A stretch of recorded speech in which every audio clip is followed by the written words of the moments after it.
about these things, but all we can see is how the chaos and the dysfunctionality can just play a whole role in just disorganizing this guy's life. I told my mom, now I want to know my dad, who this person is. So she told me that she'll give me the direction. So she gave me the direction. I went to his place. Okay, got him there. He knew me by then. He knew me very well. Because So wait, did your dad have another family? yes, he had Okay. another family. So he told me to go and call my mom. Okay, my mom and I prepared. That is, one day after we went to see him. So we went there, we talked to him, and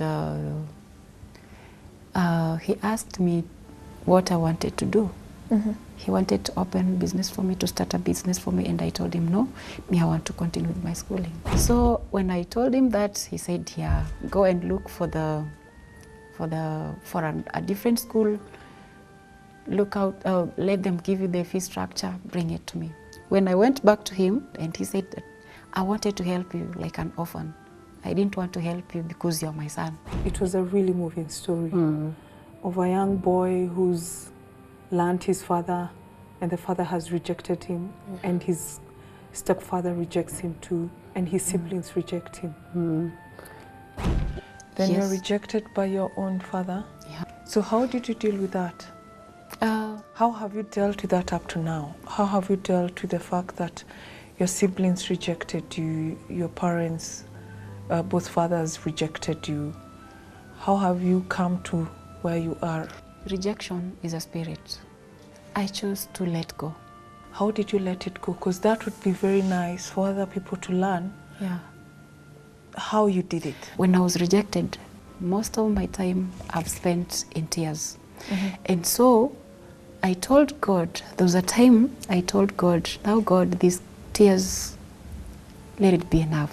Because I've cried, and it's like the crying, the tears seems not to work on me. If you don't forgive, the Lord will not forgive you. Yeah, in Lord's Prayer. So forgiveness is a gift. And if you don't have love, you cannot forgive. How did you know that you had actually forgiven everyone who had rejected you, who had done bad things to you, made your life such a miserable way of living? How did you know you had actually reached that position of letting go and you have forgiven them? The conviction in my heart, my heart convinced me. I was so convicted because I felt before I forgave them, my heart, okay, I could not face them. I could not face them because I had said I will never do anything with them. Okay, this sister that I love so much, but she's not there. She died. Rose, her name is Rosalyn. So Rosalyn, there was a time when I was praying and I was asking God, as in, whatever they've done to me, show me, as in, reveal it to me through this lady. So she loved me so much. That is after I was rejected. She was the only person, and I guess with one of my sister also, her name is Alice. They were close to me. They used to encourage me, and it was a clear indication that the forgiveness had taken place. So when did you actually make the forgiveness with your stepfather? This is before he died. Actually, there was a time I went home. I went to see I went home, and my mom told me that, your stepfather has been asking you to come and reconcile. Okay. And that he didn't know what he was doing. He didn't know what he was doing, and he has realized that he did wrong. How was that? How did you feel when he The pain, called for you? The burden went off. Okay. Yeah, it was like I was carrying that heavy luggage. So when my mom told me that, the burden went off. For me, okay, I thought I had already forgiven them, forgiven him. But when he said that, is when the forgiveness, I felt the pain going. I felt the rejection going. So I talked to him, And he was like, you know, my son, I'm sorry for what I did. I didn't know, so I want you to forgive me. And I told him, Papa, I forgave you a long time ago. Man can feel pain in his heart. Man can feel rejection in the heart. And especially when we think about forgiveness, we have to know that forgiveness actually is not something that is within man himself. Yeah, but there is forgiveness in the heart of God. So if anyone wants to forgive somebody completely, actually, he has to receive the heart of God. Are all your parents alive? No, they are not alive. Okay, I'm just trying to get the drift of it, yeah? Because what I want to find out. You told me your real dad died before you could know whether you have forgiven him. Yes. How you dealt with that, or how you have dealt with it up to now. Okay. Yeah. It is a bit challenging because when he died, his people knew that I was there. I was their son. Because even at his burial, I was also rejected by his brothers. Your uncles. My uncles. Okay. Yeah. In fact, they told me to go back and bury my dad, and then I leave them to bury their brother peacefully, because they were fearing, my dad was a pastor, so they were like, if I comes in, it will bring shame. My stepfathers died, and funny enough is that they died at the same time. Okay, so you lost them at the same time? Yes, I lost them. Did they know that you had forgiven them?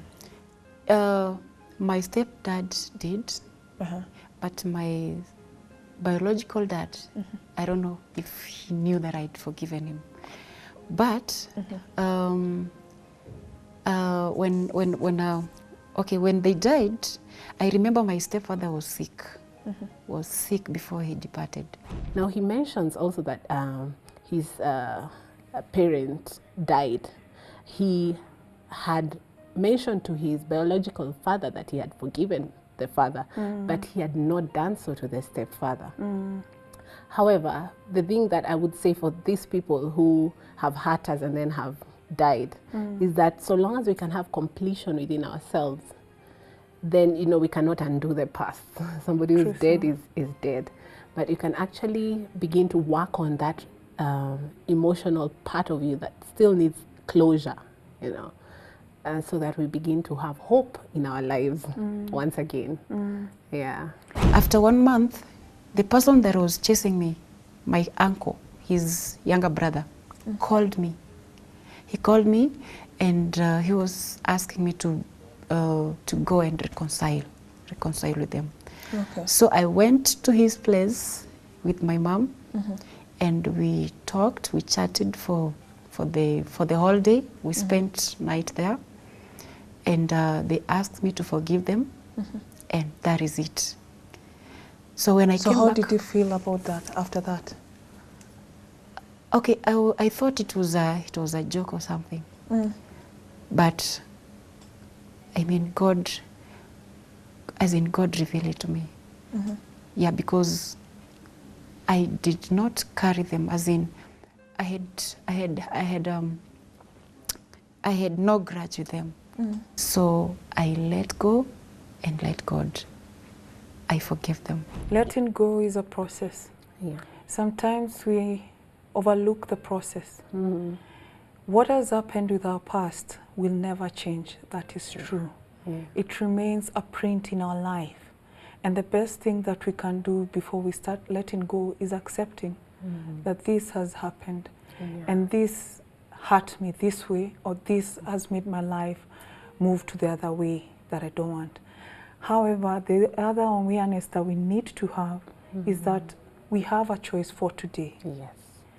That has happened, yes, we can't change, but we have a choice for today. And today we choose what we want it to be, or how I want to feel.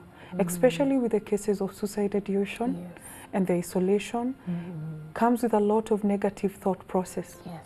So if this person at that particular time, when they're learning how to let go, if they can be on guard on what thoughts they're nurturing during that time, when they're trying to nurture their pain, it would be very important for them. Yes. And letting go doesn't mean always looking in the future thinking that it will happen again. It's just embracing today Yes. and taking that choice of thanking God for what is happening today. Yes. Yeah. True. Yeah. Yeah. Letting go is a continuous choice. Yeah. At any point, you're just choosing. At this point, I can either go revenge and a lot of bitterness, or I can go just let go and let God do His will in my life, and and then I can actually begin to see the effects of forgiveness or lack of it in my life, in other people's lives, and yeah, I think that this is a very common thing that many viewers may be experiencing right now. And maybe what would we say in conclusion? Yeah, How did and your life change after that? my life was so positive. My life was so positive because there was no more tears. You're saying it in past tense. It was positive. Yeah, it was, as in, before that, my life, I was not accepted anywhere. But after the forgiveness, your life was positive. My life was positive.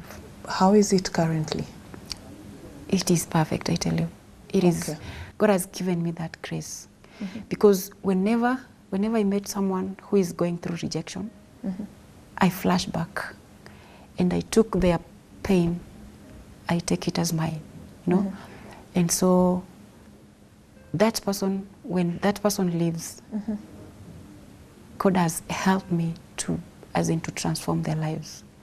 When I share with them, when I share with them, as in when they tell me what they are going through, I encourage them. God has given me that grace. I encourage them, and something is something is imparted in their lives. I'm doing also a book about. I will not tell the title, but I'm doing a book about the forgiveness. So when I was writing what I was going through and how I was overcoming it, it came to my mind that forgiveness had taken place. Now, I also noticed that luckily he overcompensated in his life. He says he was very bright academically, which is another very common thing that children actually do. So for children to begin to heal and all the way to adulthood, they need to remember that they're not the ones who caused this abuse to happen to them, and then that they can look for a way to actually transform their lives. Like at the end of the clip, the client talks about he became a musician, and he talks about how he's been able now to help others, encourage other people, and he's in the process of writing a book, which I think is really great. I think he's really at the beginning process of the